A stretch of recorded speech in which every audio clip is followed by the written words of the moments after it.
వర్షాకాలం సీజన్లో స్కిన్ ఆబ్సెసెస్ వస్తూ ఉంటాయి కదా డాక్టర్ గారు.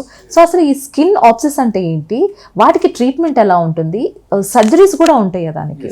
బేసిక్ ఏంటంటే యాప్సిస్ అంటే ఏంటి, మనకి పస్ అనేది కలెక్ట్ అవటం. సో అది మల్టిపుల్ రీజన్స్ అయి ఉండొచ్చు. యూజువల్ మేమేంటంటే ఎక్కువ చూసేది ఏంటంటే డయాబెటిక్ పేషెంట్స్లో ఒకటి, రెండు ఏదైనా చిన్న ట్రామా, చిన్న వీళ్ళు రెయిన్లో బైకులు నడపడం వల్ల ఎక్కడైనా చిన్న ఇంజరీస్ అయినాయి అనుకోండి, వాటికి సింపుల్ ట్రీట్మెంట్ అంటే టీటీ ఇంజెక్షన్ చేయించుకోవాలి.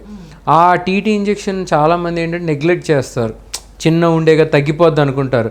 కాకపోతే ఏంటంటే దానివల్ల సెప్టిక్ అవుతుంది అనమాట, ఇన్ఫెక్షన్ అయ్యి అది యాప్సిస్ కింద ఫామ్ అవుతుంది.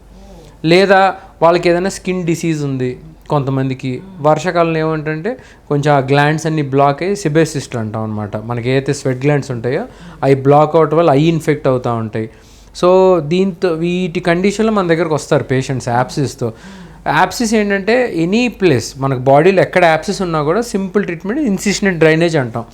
బేసిక్ ఏంటంటే ఓపెన్ చేసి పస్ అనేది డ్రైన్ చేయాలి. That is a simple treatment for any యాప్సిస్.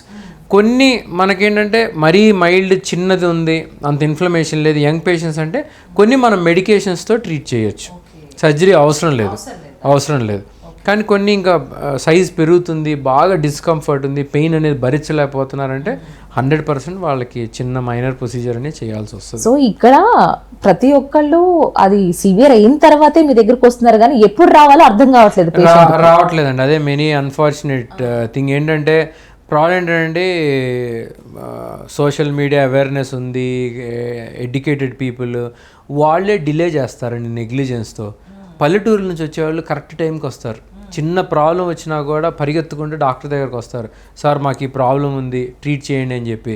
ఇక్కడ మరి ఓవర్ నాలెడ్జ్ వల్ల లేకపోతే రాంగ్ నాలెడ్జ్ వల్ల తెలియదు, కానీ ఎడ్యుకేటెడ్ పీపుల్ చాలా లేటుగా వస్తున్నారు మా దగ్గరికి ట్రీట్మెంట్స్కి, వాళ్ళ ఓన్ ట్రీట్మెంట్కి.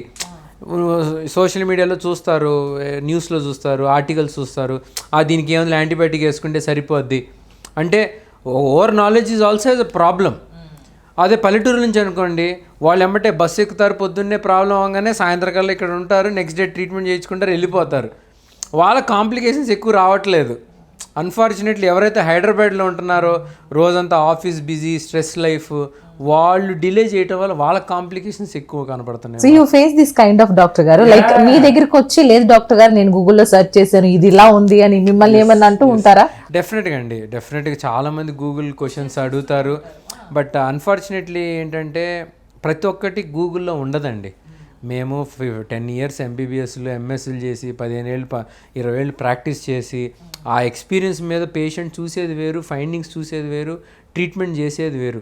గూగుల్లో ఏదో ఒక పాయింట్ ఇచ్చి చిన్న యాప్సిస్కి కూడా వాడు ఏంటంటే ఇది క్యాన్సర్ ఉంటేనే వస్తుందని చెప్పి లింక్ పెట్టేస్తాడనమాట. సో పేషెంట్స్ మా దగ్గరకు వచ్చి సార్ నాకు క్యాన్సర్ ఉందా, గూగుల్ అట్లా ఇచ్చాడని చెప్పి వాళ్ళు భయపడిపోవటం, చిన్నదానికి కూడా ఓవర్ రియాక్ట్ అవ్వటము. దీనివల్ల ఏమవుతుందంటే మాకు కూడా ఒక్కోసారి టెస్టులు అవసరం లేకపోయినా రాయాల్సి వస్తుంది పేషెంట్ యాంగ్జైటీతో, సార్ ఇది క్యాన్సరా కాదా అని చెప్పేసి. సో ఏంటంటే గూగుల్లో ఓన్లీ లిమిటెడ్ నాలెడ్జ్ దాకా మనం తీసుకోవచ్చు, కానీ ప్రతి point is not good to take from online or internet. Your best doctor is doctor. Go to hospital, specialist, treatment చేయించుకున్నారా, ఇంటికి వెళ్ళారా హ్యాపీగా, that is what is end of the day matters.